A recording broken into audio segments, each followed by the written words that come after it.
Got Ian here now. No, And what? We don't have a quorum. I know.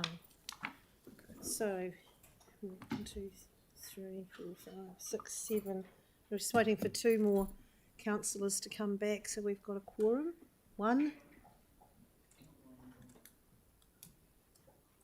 And don't go out the door. Don't. He's got one. I've got one. Oh, is she just out there? Yeah. But I don't see it. Oh. Oh. Oh. Yeah. Just comes. Righty ho. So, we welcome Ian to the table, please.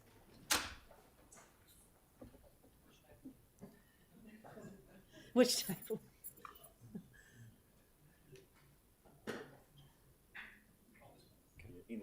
Oh, okay, thanks. Thank you and welcome. Thanks for coming in. Oh, hi. Okay, hi everyone. All right, 5 minutes, here we go. Basically, cut to the chase. The cycleway, I feel, was not really a necessity. And I know there's a number of other areas around Christchurch that are probably more in need of other attention rather than a nice-looking cycleway for that particular stretch of road, which would cause, I believe, quite a heck of a lot of chaos, not just with residents and businesses, but the backlog of traffic that goes along that road will just get channeled to Sparks Road, Blenheim Road, Riccarton Road, everywhere else once it's under construction, and everyone will be cutting through side streets and going a lot faster than they are now. So I can kind of see what it's going to do the moment it starts construction. I wouldn't do it all in one stage either. I would do it very gradually and slowly so that the traffic keeps flowing, because that road from 5 o'clock in the morning is pretty busy and it doesn't stop. From Sparks Road to Cashmere Road along Henderson Road, if you're going to focus on a cycleway or something, channel the funds to that first, I think. But then on a bigger picture, I would actually put a pause button on all cycleways and address the hospital parking situation for a lot of people. So that's pretty much it in a nutshell, really. Well, that's short and sweet. Thank you. We've got a question from Councillor Moore. Thank you very much. In terms of necessity, would you agree that pedestrian cycle access between Westmoreland and around Henderson's Road is a necessity?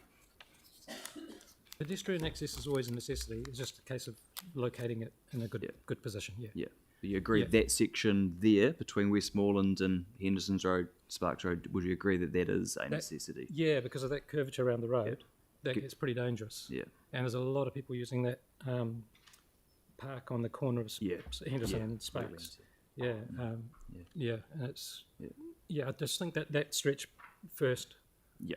And then gauge it from there. Yeah, nice one. Well, thank you. Right, any other questions? No? All right, that was short and sweet and well delivered. Thank you. Okay. Thanks, guys. So, David Lane, please.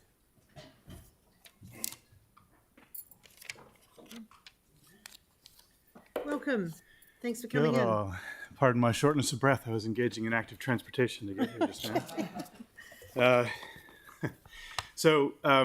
I'm Dave Lane, and I live in a neighborhood called Craycroft that some of you might be familiar with, which is next to Westmoreland. My concern is with active transport, as the slide there probably suggests. If you're not familiar with it, active transport is modes of travel like walking, scooting, and cycling that do not involve being inside a motor vehicle. I'm interested in active transport's real and perceived safety and the continuity of the active transport network in South Christchurch. Regardless of what people think of the Westmoreland intersection, and yes, I think it desperately needs improvement, anything that makes it more efficient for motorists and active travelers will only increase the traffic intensity at downstream traffic bottlenecks. As we know, when you have motorists and active travelers competing for access to a limited roading bottleneck, it's always the latter who shoulder the risk. As a 30-year cycling veteran cycling commuter, I should say, in Otatahi, I am keenly aware that regardless of my behavior on the road, every single vehicle that overtakes me could be the last. So what is the downstream bottleneck in this case? It should be familiar to anyone who is an active traveler in the south of Christchurch. It's what my neighbors and my family and I refer to as the gauntlet, which you can see in the slide here, which is down the Cashmere Road from the Westmoreland intersection. It's a narrow section of road between the Cashmere Stream Bridge and where the stream enters the Apawahu Heathcote River, squeezed in along the base of the hills up until Fernyhurst Street rather. Unfortunately, running the gauntlet is currently unavoidable as all active travelers who are heading east or north. If you can go to the next slide, please. In addition to cycle commuters, hundreds of school kids pass through the gauntlet daily at peak times on their ways to schools like Thorrington, Cashmere, and Summerfield primaries. And my own 2 children go through it every day to attend South Intermediate and Cashmere high schools. I cycle with my younger son to South on most mornings in an effort to make sure he gets there safely. You'll notice that the cyclist caught by the bus at the tightest part of the curve there. I don't know if you can see it, but there's a picture of a bus and a cyclist right next to it. And you can see how the cyclist is leaning away from the bus. And you'll notice that there's nowhere near a meter of clearance between the bus and the cyclist, which is the legal passing requirement, just in case you're wondering. I should note also that buses are particularly onerous because they are silent at the front and you can't hear them coming until they're past you, in which case it's an extremely startling and frightening thing to have happen, especially for a 5-year-old on a bicycle, which is what many of the school children that are going through here are around those ages. So many parents and kids feel so uncomfortable about cycling through the gauntlet that they drive their children to school instead most mornings. That, of course, adds hugely to the traffic load through that bottleneck, making it even worse for those who do choose to use active transport. As many of you will be aware, the southwest Christchurch area of Christchurch is experiencing huge housing development, bringing a daily rush of tradies and heavy equipment, like extra-wide dump trucks with trailers through the gauntlet, some of them emblazoned with our very own mayor's branding, as it happens. If you could go to the next slide. Oh, you are already there. Thank you. These add substantially to the vehicular congestion. My understanding is that we can expect at least 400 additional households on the west side of that particular bottleneck in the next couple of years. And that will substantially increase the traffic still further beyond the extraordinarily high levels it already has. So the gauntlet is the missing link in the South Christchurch active transport network. It forces bikes, scooters, cars, trucks, and buses together into a space that goes from a comfortable width of just 12 meters, closer to the previous intersection with Hoonhay Road, down to a mere 8 meters. So it's a massively reduced space. It also features a sweeping bend, which vehicles are prone to cutting into, as the previous photos showed you ample examples of. That was photos taken in a 5-minute period at the intersection last Friday morning, and I saw more than half of the cars cut into the cycle lane as they turned that corner, and most of the buses and utes and dumpers and everything else. So what can we do about it? What's the alternative? So if you go to the next slide, please. The suggestion is we need the council to negotiate to buy a small, perhaps 10 square meter area of stream boundary from the owners of number 134 Cashmere Road. It's a tiny triangle of land. If you go to the next slide, please, you can see it on the left-hand side here, that little narrow triangle of land that comes up into the bridge railing there. That could become the end point for a bridge that goes from the cul-de-sac that you can see on the right-hand side of that picture across that section of the Apawahu Heathcote River. If we did that, and then if we continue to the next slide, please, have a crossing as well over to where that person is emerging from the footpath from the Cashmere Stream Reserve, have it crossing to that and also connecting up with the cycle paths that you can see on both sides of Cashmere Road here, that would provide a connection to the main active transport network of Christchurch that is off the road, and it removes those active travelers from the gauntlet, full stop. Okay, so it would also allow people, for example, who rely on disability scooters to gain access to that section of town without having to dice with death on the very narrow footpath or in the gauntlet's traffic. It will almost certainly also reduce the vehicle traffic at peak times because some people will feel safe enough to go become active travelers themselves and no longer requiring their children to get a ride to school, creating extra vehicular traffic, and instead they'll be able to use that safe cycling path. Dave, I'm going to be really mean and hurry you up because you've used Okay. your 5 minutes. So Okay, well, anyway, so there are great strategic advantages to this. You can see them here. And if you continue to the next slide, you'll see that if the strategic, in the top right-hand corner to the right of to the left of that red gauntlet section, you'll see that if that particular connection was made that I've just described, you would also have the possibility of an entirely off-road cycle path along existing council-owned byways and paths, except for the areas that are circled in yellow there, where you would have an entirely off-road path to Westmoreland and beyond without anyone needing to be on Cashmere Road at all, and no one would even need to go through the intersection that you're talking about improving, thereby vastly reducing the congestion and the traffic load there. Thank you. fantastic. That's brilliant. Thank you so much. You put a lot of thought into that, and I really appreciate that. I'm sure staff welcome. will go and mull that over. All right. I should also mention that I know that the council has previously received a priced proposal to build exactly this sort of solution. However, that was predicated on the idea of using a different endpoint for the bridge, which was much less desirable and created a much more dangerous crossing over Cashmere Road. But that should give you an idea of the historical cost of such a thing that Yeah. you can Is anyone have at else? your fingertips. Yep, they're all here. Okay. Councillor Templeton, you did have a question, but we don't have time. Thank you very much. I'll call the next submitter, which is Brian Noonan, please.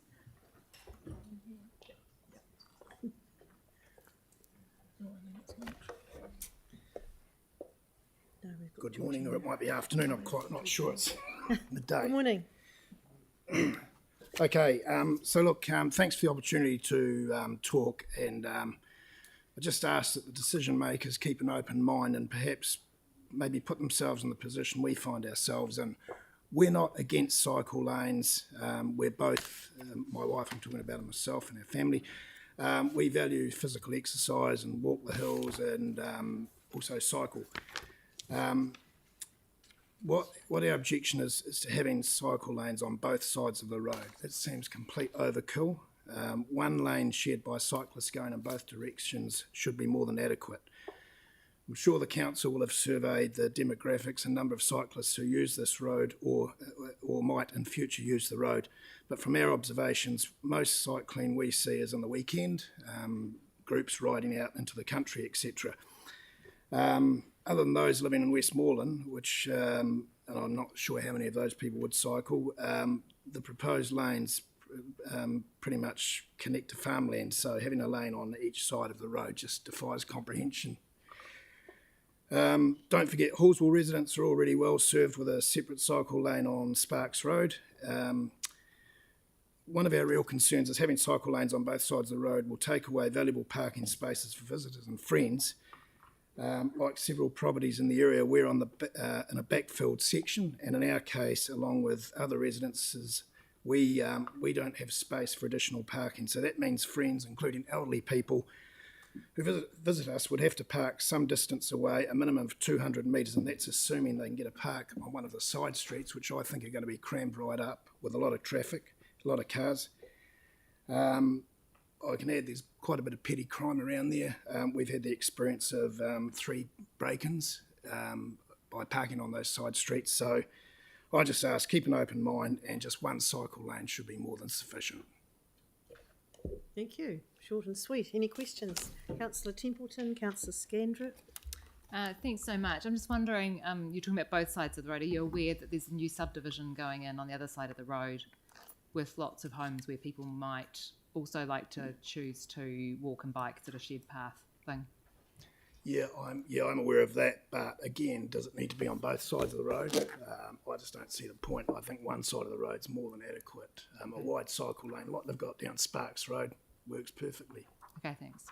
Thank you. Councillor Scandrett. Yeah, the comment from an earlier one was single cycle lane, but on the hillside. Would you have you got a preference or a thought on that? I thought about that. I would actually suggest the other side, only because you're looking at the way the configuration. People would be going left towards Hoonhay Road down that way. But either or, but it just seemed to me that would be the better side. But and I'm not protecting ourselves here. I'm just either or. But just two sides doesn't make sense. Thank you very much. Thank you. Thanks for coming in. Oh, I'm sorry. Can you come back, please, Brian? Councillor Kewen has a question. Yeah, since you're in the area and don't want to see us waste money, what did you think of the previous submission on the gauntlet to flip it over the other side of the river and go down through there? Does that look pretty good? Yep.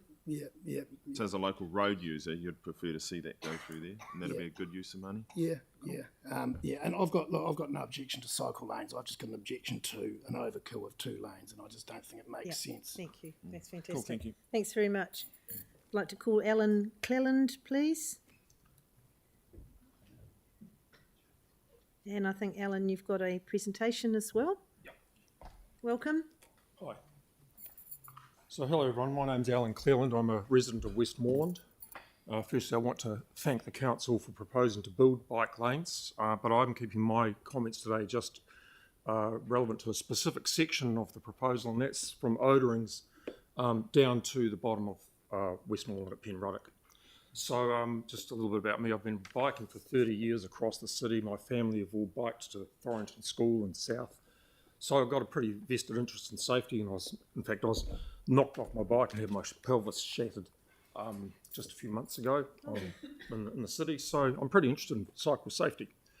Pretty much the main thing I want as a cyclist is to be able to get over to the left and get out of the way of cars.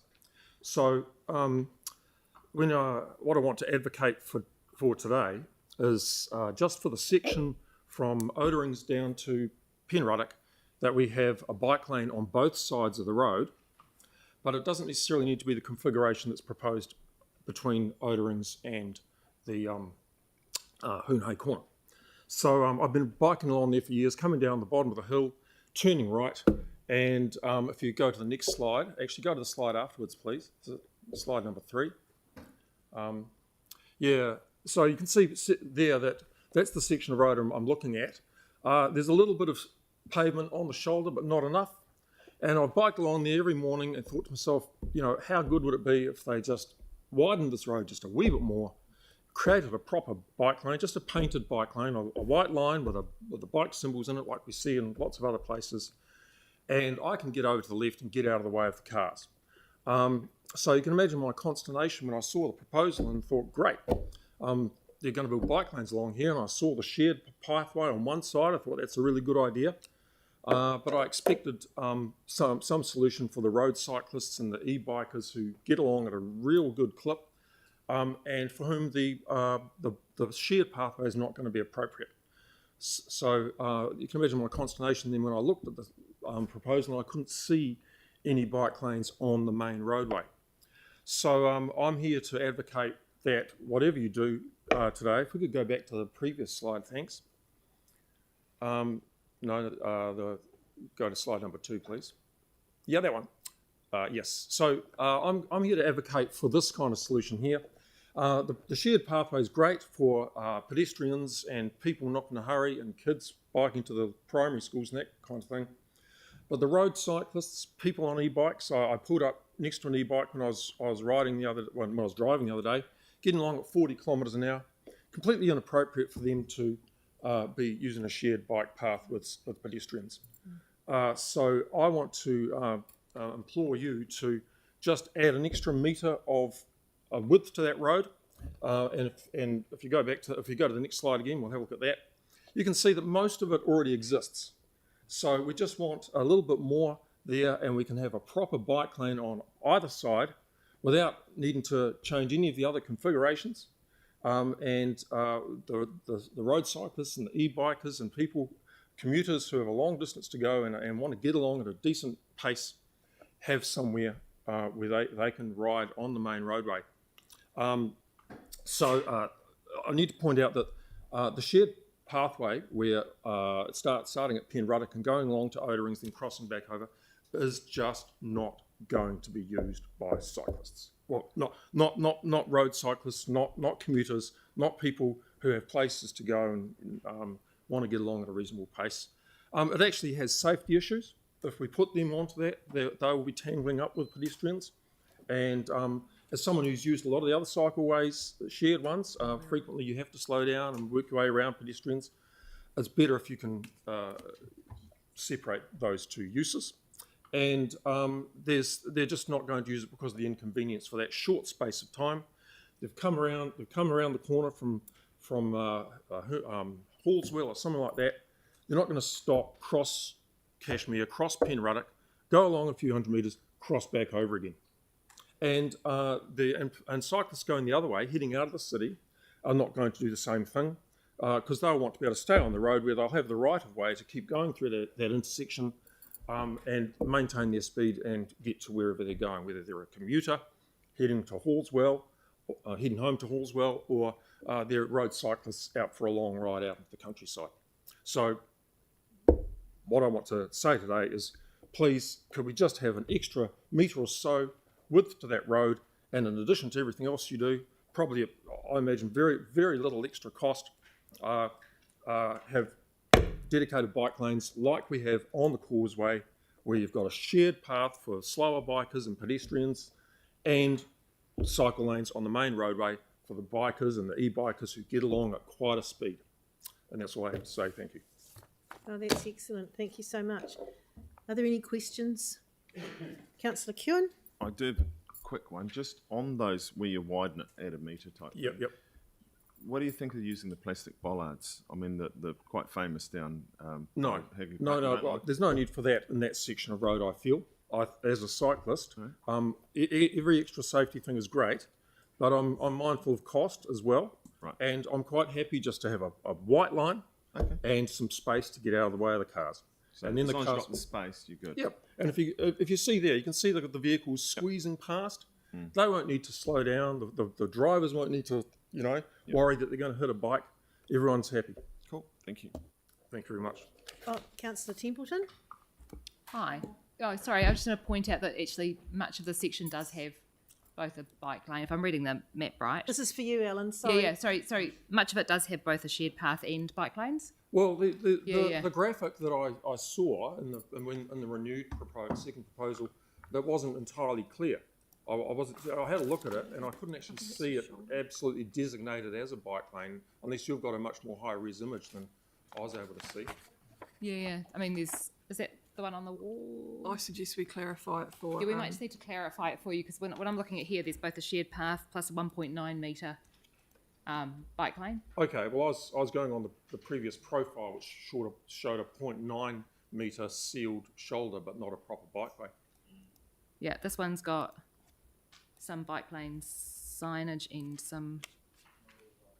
Not all of the way, but there is, yeah. There is now? Yeah. No, not all of the way, but there is. Well, yeah, so we need to clarify my point is it needs to be all the way. Yeah. And frankly, it needs to go all the way to Henson's Road.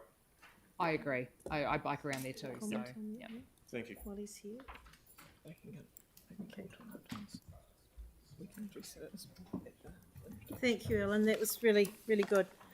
Now we're just waiting for Georgina, and she's our last one before Bike lunch. lane. We're hoping that she will come in That a little one's bit early. bike lane with separators even. I'm going for a walk and I'm going to go and call my mum. My mum's got COVID. Yeah. I'm going to give her a call. Yeah, she's pretty bad too.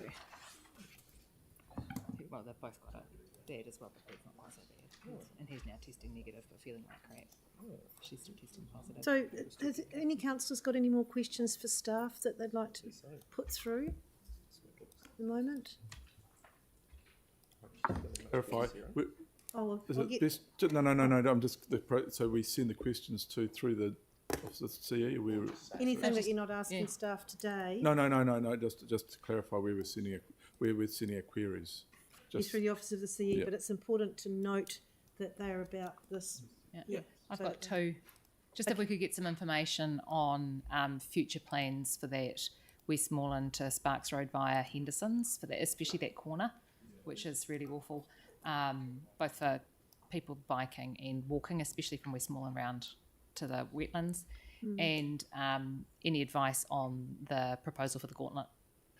because there was some work done on that, so it'd be, but I don't know if there are any pricing because there was engineering issues, so that would be good. The proposal for what, sorry? The Gauntlet, Craycroft Bridge. Yeah, the Craycroft Bridge in the corner. Yeah. Because Mike, it'll come to me. Ferrigo was working on that, so. Thank you. So, Councillor Johansson, then It was similar to that second question, but they also had a proposal going off-road. So yes, I think not just the crossing, but the one that the second kind of slide they Land had showed purchase. all the way back up to Westmoreland. right. Councillor Kewen, Yeah, so it's around the gauntlet part. Are we looking for what work's been done in the gauntlet or the alternative to the gauntlet that was suggested? The one that we saw? Yeah, okay, cool. Just, because the gauntlet's the road. So if we're asking for that, we want the alternate. so the alternate would probably not be part of this process, but it's something that we could pick I just up and acknowledge take that forward. neither of those things will be part of this Yeah. project, but it's good that if we've got that information, so we can help prioritise through other processes such as the LTP and then with the community and community board. Yeah. We can let you know. We can let you know what work we've done to date and what work's planned, and whether any of it fits with anything that's proposed. That's right. That's exactly right, and it's absolutely fantastic that this process has just kind of brought up all these ideas from the locals who actually use these areas, and they're good ideas, but we have to pick them up and take them forward if we can't implement them in this process. Councillor Johansson? I was just keen to understand from Waka Kotahi around their requirements in terms of the cycleways on both sides versus the one cycleway, bi-directional cycleway on one side. My understanding was with Te Aratau College that we couldn't do, for whatever reason. Yeah, I think that'll come So from I just, staff. I guess it would be good just to know how much, Waka Kotahi is insisting. And probably, I mean, ironically, why is Waka Kotahi requiring us to do something that they don't do on their own roads? Like, if you take Dyer's Road, it's a classic example. So I'm just a little bit kind of... Yeah. So I was just trying to get some clarification as kind of the standards, the basic requirements. So staff will be able to provide you with advice on the design standards that Waka Kotahi are requiring of this project. Staff won't probably give you any opinion on how other people use those standards, but they will be able to give you the advice that we've had on the design standards requirements. I guess I was at a higher level trying to understand the consistency across the city. Where, because I think the idea of shared paths has also come up quite a few deputations and submissions, and just the safety aspect of that. Whether there's any advice on that too. Cheers.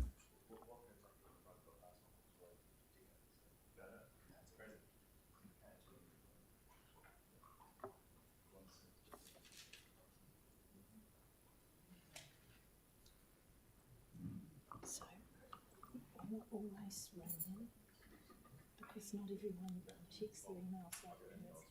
But not now, it's too late. We've only got 4 minutes.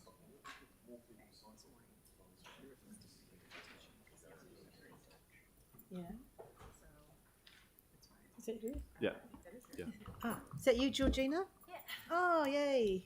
Perfect timing, thank you. Did you have a headwind? No, I've got an electric bike, so it doesn't matter. Welcome. I manage the garden across from the Linwood Pool and Linwood Park, and so many of our volunteers and the people who participate in that garden cycle, and they use the Linwood Canal, and that's the main community. Sorry, I raced like a crazy person. cycleway, and so I'm really keen on making sure that shared pathway is accessible for everybody in the community. Currently, it's really narrow. You can only get one cycle down safely, so you can't get people with prams and bikes at the same width. And then the garden has become more of a community hub, so we've got lots of people coming into that space. So connecting that garden up to any of the cycleways would be a really good idea. So I just would like you guys, when you're looking at all the proposals on the table, that you can consider how that site fits into all those plans along Smith Street. So the Smith Street Community Garden. Yeah. So that's actually on Smith Street, isn't it? Yeah. So I'm not quite clear what you're wanting. So Is it the entranceway or? Yeah, with the proposals, it looks like there's so many on the table, so it's quite hard to figure out what's. Thanks, Yanni.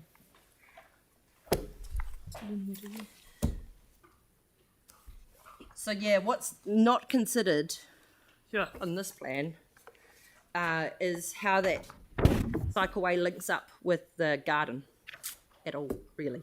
So the cycleway goes along the Linwood Canal, and that's the one that the community uses. And so ferrying all the traffic along to the big main road cycleway, which no one uses, is not a good idea. It's a waste of money. Oh, I see what you mean. So Yeah. linking it. Where's the canal? Where's the canal? Alongside the gardens, so you'd have to zoom out. Yeah. Yep. Okay, so I see what you mean. Yeah. Yeah. So that's kind of that's something that I think we could look at in the future, but this is about actually making Smith Street safe for cyclists coming in from Ferry Road End. It's as much about walking. And walking as well. Yeah. Yeah. So shall I open it up for questions? Yes, go for it. Does anyone have any questions, Georgina? Councillor Templeton. Yeah, hi. I'm just to let you know that so when people use the canal, which Yes. crosses Smith Street, that crosses there, what happens is that they, in this proposal, they can then just come out safely onto Smith Street, which will be, slower and those kind of things. Cars won't be racing down it anymore, so that they can just then pot around to the garden. Yes. So it is much safer for those who are using the canal, because while there's no door directly back through kind of thing, it means that they've got a safe access round on Smith Street. Yes, but if the section between Linwood Ave and where the canal hits is reduced to 30 k's, that would be awesome. That would slow anything down other than crossings or islands, or because there's such huge amounts of pedestrian and active foot traffic across that space. Yeah. The cycleway that the community use along the canal, how it links up into that new cycleway on the new active shared pathways, currently as it stands, it doesn't line up at all. There's bollards and islands and lampposts and all sorts of things in the way. Yeah. So if that can be cleaned up, Sort of that'd be tidied awesome. up a lot there. Yeah. Yeah. No, that's good. And- I know that I think local people use the canal a lot. Yes. But for those who are travelling from further afield through Linwood, they tend to use the other cycleway, so don't know about the canal. Yeah. Yeah, I'm not really interested in other people outside. Yeah, no, my- I'm just saying. Yeah, I'm Well, just saying. unfortunately, we have to be. Councillor no, but I'm- Johansson. I was just curious, because you obviously go to Smith Street quite a lot. In Yeah. terms of speed of the traffic down there, we've heard from the local community board that they don't think speeding is an issue on Smith Street. And I just wondered, I guess a little bit apprehensive about having people cycling in the middle of Smith Street without protection from the traffic. So do you have any observations on the speed you see along Smith Street at the moment, and whether you think it's a sensible idea to put cyclists in the middle of Smith Street? It's not a sensible idea to put cyclists in the middle of Smith Street. It's a really wide road. No, I don't think we are putting them in the middle. No, I don't think so either. But was it a proposal? No, it's Oh no. got Sharrows down it. All right. It means that they can ride in the middle, but they don't have to. A sharrow is just a shared space, and that's why we slowed it down with speed cushions. So, Any observation on just the speed of the traffic on Smith Street at the moment? It's Linwood. So there's people who go the possible. sensible speed, and then there's every 50th person who hoons, and they hoon. And they overtake each other, the people who go slow, and they just go around in the middle of the road, and there's like, so there's constant potential for conflict. Yeah. Yeah. Thank you, because your time is up. But I just can you just reiterate where you talked about 30k on Linwood Ave? Was that between Smith Street and basically Buckley's Road there? Between Ferry Road and the Linwood Canal. So just in that section where the pool car park is. Oh, yeah. Yep. Just in that section. Yep. So to slow it right down up into, and then have a pedestrian, a zebra crossing at the canal. That's all my garden people have asked for, that to be where the zebra crossing is. All right. Okay, thank you very much. Yeah, Thanks thank for you. coming in and talking to us. Thank you guys And for keep hearing. up the good work. Cheers. Thank you. Okay, we will now break for lunch, I believe. There's no one else. So we come back at, our next one is 2 o'clock. So if we can be back in here at, say, 3 minutes to 2 would be really good. Thank you. See you then.